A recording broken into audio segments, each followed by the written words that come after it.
దేవుని నామమునకు స్తోత్రములు. నాటి ధ్యానాంశం యేసుక్రీస్తు పునరుద్ధానము తర్వాత క్రీస్తు మేఘావాహనుడు.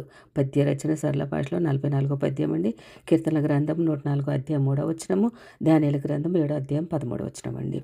రాత్రి కలిగిన దర్శనములను నేనింకా చూచుచుండగా ఆకాశమేఘరూఢుడై మనుష్య కుమారుని పోలిన ఒకడు వచ్చి ఆ మహా వృద్ధుడగు వాని సన్నిధిని ప్రవేశించి ఆయన అనగా తండ్రి సముఖమునకు తేబడెను.